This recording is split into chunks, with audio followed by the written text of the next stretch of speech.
The issue is not the election. The election is a battle in a war.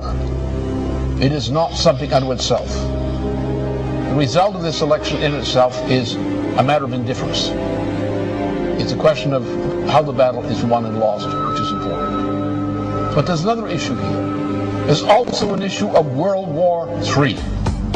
And World War III is between the British Empire, better known as the Anglo-Dutch liberal banking financial system on the one side, and the principal nations of Eurasia, Russia, China, India, and other nations are the targets of intended warfare by the British Empire, which is already turning Europe into a mere colony of the British Empire through the program of the Lisbon Treaty.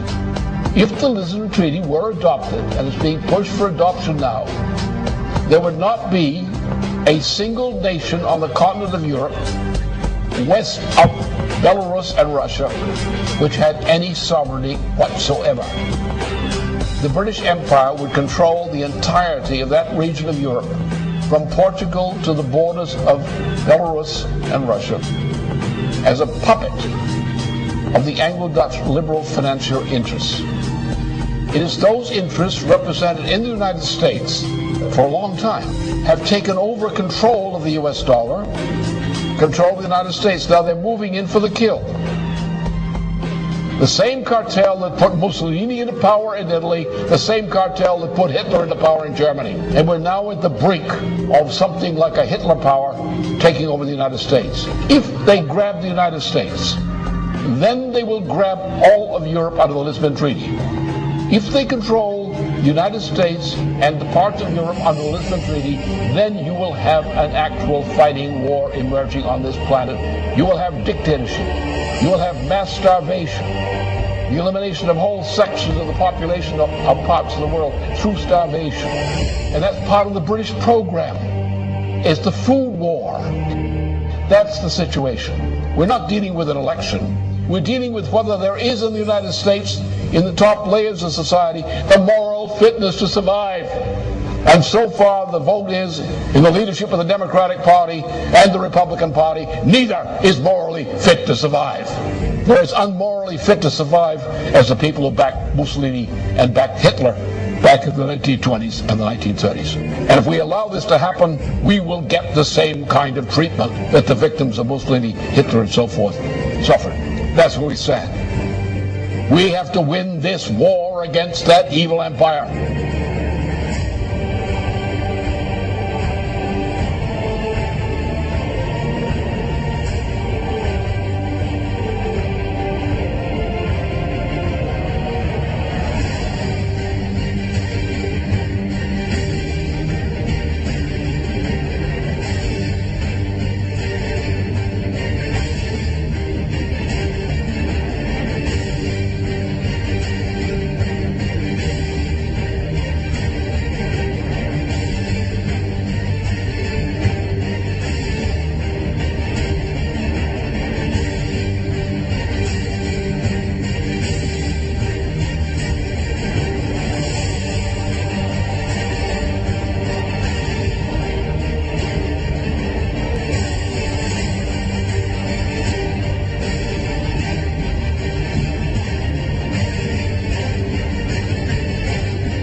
Now, for a number of months now, there's been a worldwide food crisis caused by many things, by the financial policies, various kind of management deals, by the WTO, which ought to be eliminated, by the promotion of biofuels, which is destroying food supplies.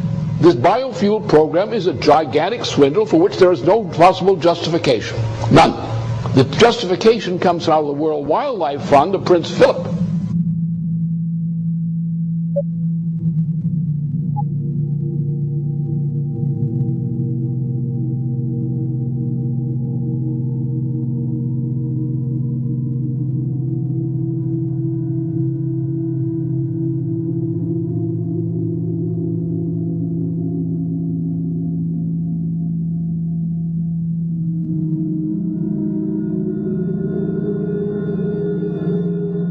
Zimbabwe, for example. What's the crime? You have an African population in Zimbabwe, which was one of the biggest fighters against the British Empire.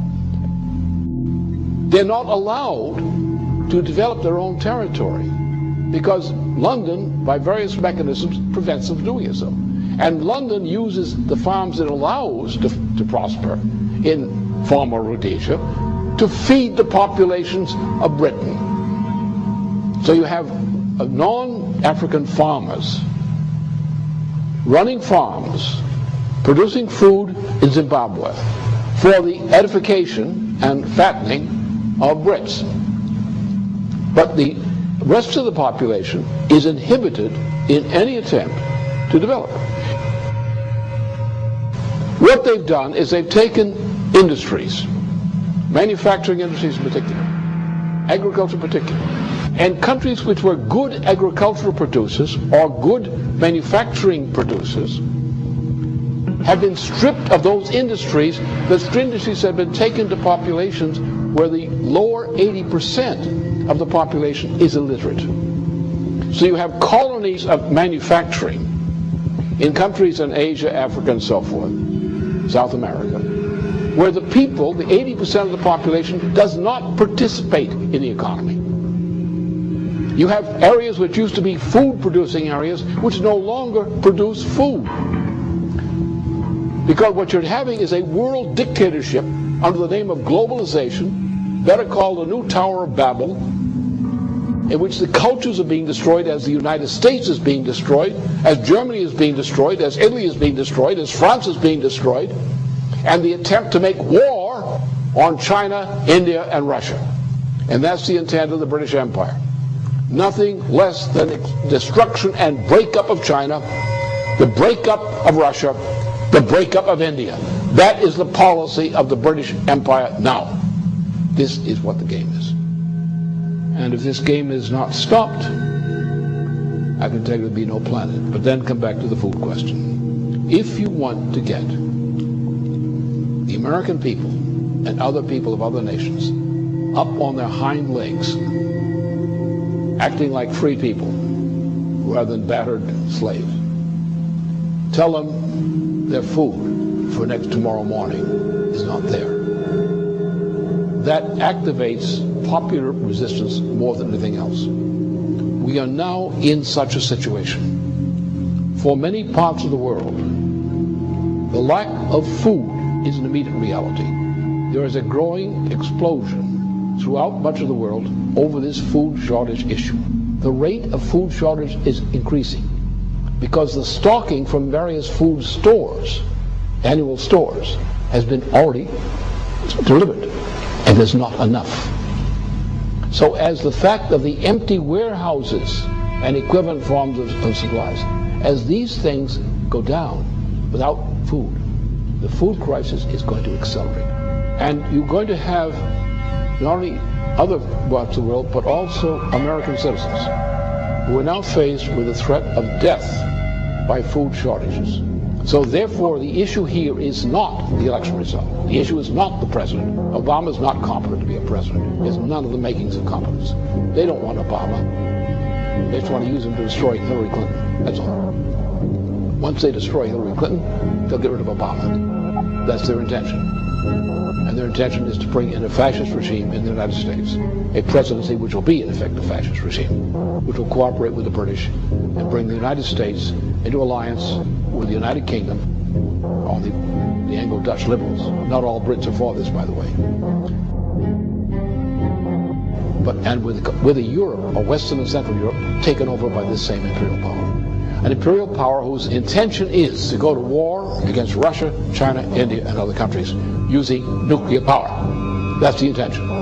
We're now in a point where a revolutionary movement, or the makings of it, is building up around the food issue. And therefore, those who triumphed yesterday are not going to continue to triumph for long. The result is either we win and restore the kind of government we require in various nations and among nations, or this world is going to go into hell because the crisis won't quit. The people will die of hunger. They will die in increasing numbers. They will kill for food. The structure of society will be destroyed in the fight over food, which is not there. Therefore, either we win in this fight against this evil, or there won't be anything to fight for.